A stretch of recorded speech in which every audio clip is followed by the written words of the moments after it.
10 seconds. 5 seconds. Start.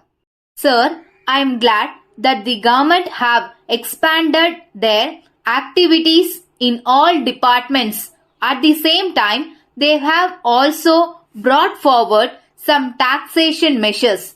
That is why the budget has evoked in me feelings of a mixed character.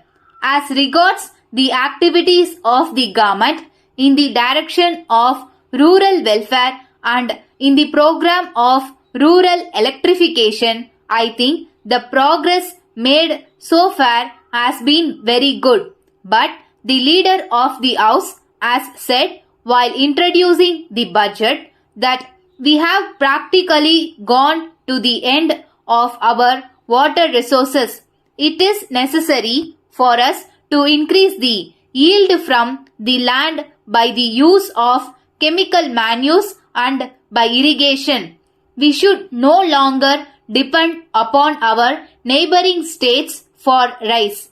For the purpose of achieving our object in view, namely intensive cultivation, it is necessary that rural electrification works all over the state should be carried out fairly quickly. We must try to use the subsoil water in the villages for the purpose of cultivation. But for hydroelectric projects, we must have regular supply of water. So, I hope and trust that any new regular water supply sources will be fully tapped. I do hope that the government will take into consideration what I have said and do whatever is necessary. I have no doubt that education is one department in which the government have made great advance. In this connection, I would like to know whether we are getting a good return for the amount that we are spending on university education. The university is turning out graduates every year, but we find that most of them are unemployed. I think it is a very serious problem. If we turn out more and more graduates from our universities and they do not get employment, we will be creating a dangerous situation. I would like to see that as a matter of policy, all persons who get into our colleges are persons who will be useful to our state at the end of their college course.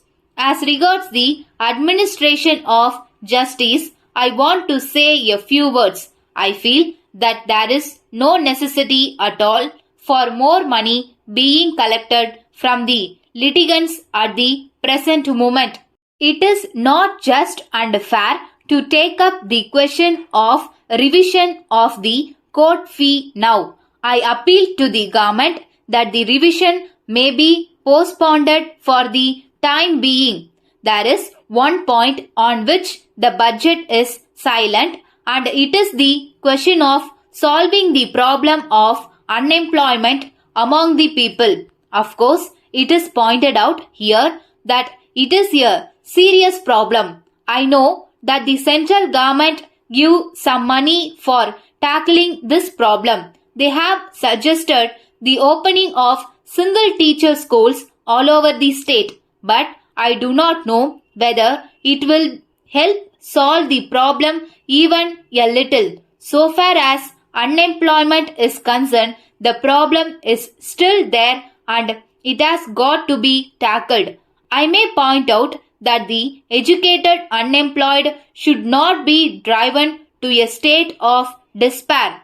So, I am making this appeal to the government that the question of unemployment should be considered seriously and some way of observing the large number of educated unemployed persons usefully should be found as soon as possible. As it is, the question of unemployment has not been dealt with in the budget speech, and I am sure that this defect will be rectified when the Honorable Minister replies to the discussion on the budget. Letter from Hari and Company, Mumbai to Mrs. Govindan and Company, Chennai. Dear Sirs, we wish to confirm that we have sent a telegram to you today that the goods ordered by you will be dispatched tomorrow.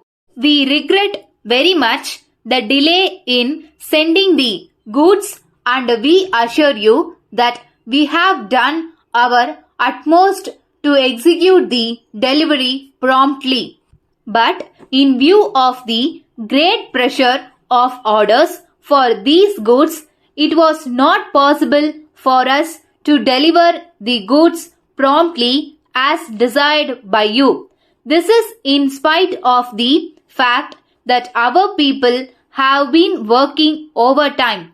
We are sorry to have kept you waiting, as we know that you want the goods urgently. We would like to inform you that our customers have been pressing us for immediate delivery of the goods.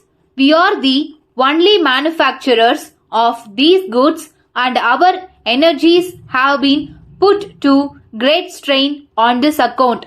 The demand has also been very heavy, and therefore we have not been able to deliver the goods on time. We hope and trust that this explanation will convince you of our best endeavors to fulfill your esteemed order as expeditiously as possible. We rely upon your leniency in the matter of the recent delay. We take this opportunity to assure you that your esteemed orders will at all times in future receive our most careful and prompt attention. Yours faithfully,